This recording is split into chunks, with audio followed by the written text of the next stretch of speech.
Hi, my name's Barry Anderson, and I'm the producer, songwriter, guitar player, and singer for the metal band Barren Ruins.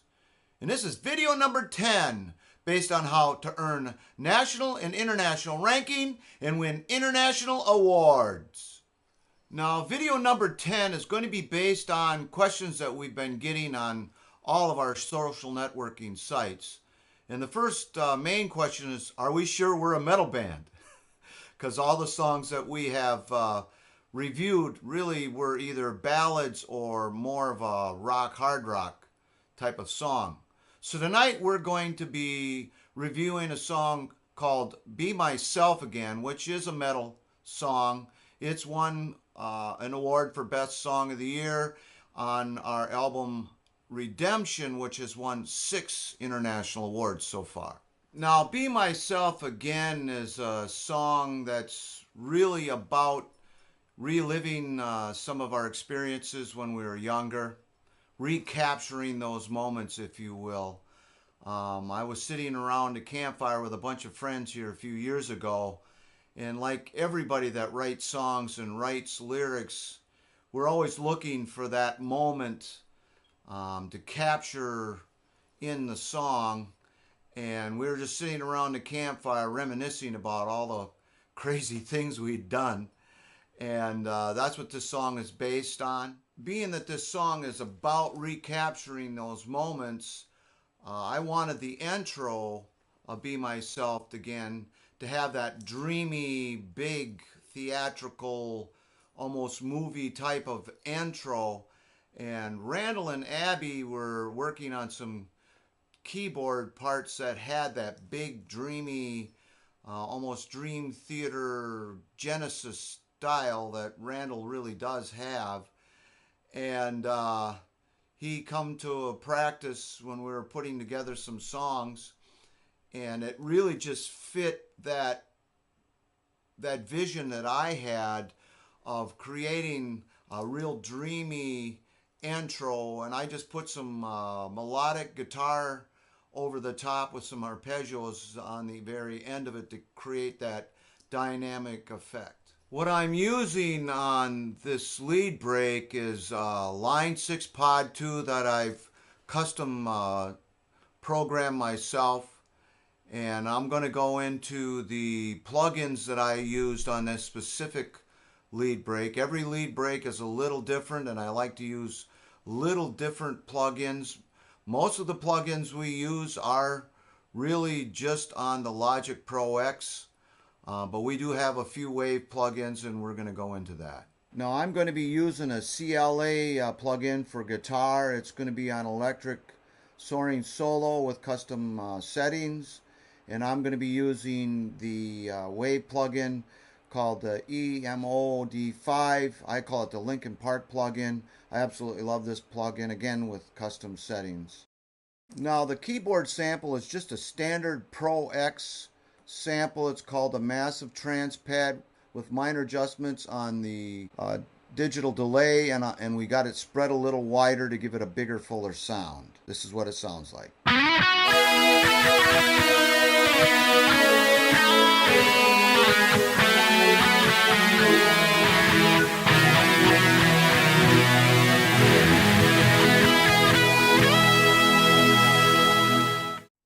Now, Ed, our drummer, who's an excellent drummer, very original, very creative, takes us from this large orchestral, almost dream state intro into the main theme intro, which is a hard rock metal type of intro on the song.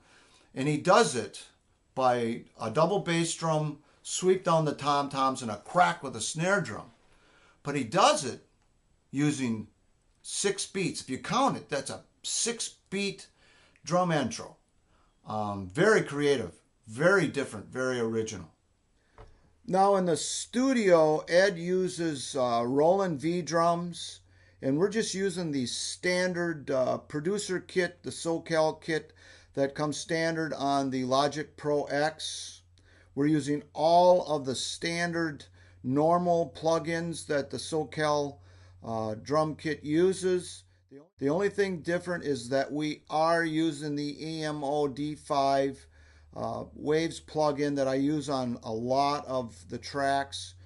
I'm using the drum bus preset, but I am using custom settings to get this sound. This is what she sounds like. Now we're into the main theme part of the intro, and it starts out with aggressive rhythm guitar, bass guitar, and drums, and then it transfers to a sweeping arpeggio type of movement within the keyboards. Randy and Abby put this together, very different, very original. And then I'm just using some arpeggios and some melodic guitar to take us into the first verse.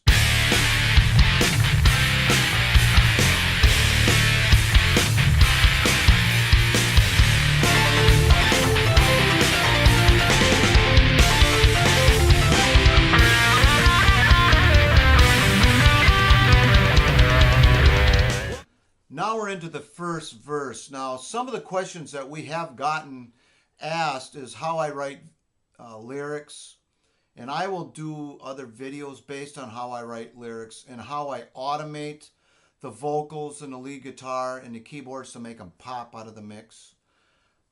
We'll do that in another video. But this will show you basically how the vocals fit in the mix. It also will show you the plugins that we use in my approach of getting those vocals to pop. You'll be surprised that we're only using a CLA plugin and the EMO D5 plugin. Those are wave plugins. And the rest of the plugins that we use are just Logic Pro X plugins that are standard with the Logic Pro X software. We're going to go into some of the plugins that I use on the lead vocals on this specific song. We're going to start out with the standard tracking vocals compressor, standard settings. Then we're going to go to the EMO D5. This is the Pooch vocal preset with custom settings. This is the CLA vocal plugin. It's a startup plugin. I just did everything from scratch. That's all custom settings. And then we're going to finish off here with the reverb. This is a vocal tracking reverb, just a short, clear reverb vocals with HD setting. And this is what she sounds like. Well, me and the boys, we would reminisce about all the good times and the things we were missing. Sitting around the campfire with Bob and the crew at that beautiful lakeside. And oh yes, those adventures are true. And it's hard to believe that we lived through those crazy, crazy days at that hot island lodge. Now we come to the chorus. Now I use the basic same plugins and same settings on the lead vocals as I do on the verse. Sometimes I will have a little different tonality or a little different plugins for the harmony parts, depending on if it's a 2-part harmony or a 3-part harmony. I also will pan the harmonies a little left or a little right of center, depending on if it's a 2-part or 3-part harmony, just to give it a little more separation. But that's pretty much the standard mix that almost everybody else uses, no matter what genre, really. So this is what it sounds like. I'm gonna be myself again. That's right, I'm gonna be myself. Be myself, I'll tell you when, where, how, and why. I'm gonna be myself, gone or die. Now we're at the lead guitar break. Now I play this lead guitar track twice. I didn't create a duplicate track and parallel compressed it. I played it twice. I like to do that. It creates more of a lively, real sound. And how you automate it will really control the attack, and of course how you gate it. And so even if you're not perfect on the second play, it's really hard to tell if you gate it properly and you use the automation properly. But The key on this is practice the lead break so that it's as close to perfect as humanly possible. And this is what it sounds like.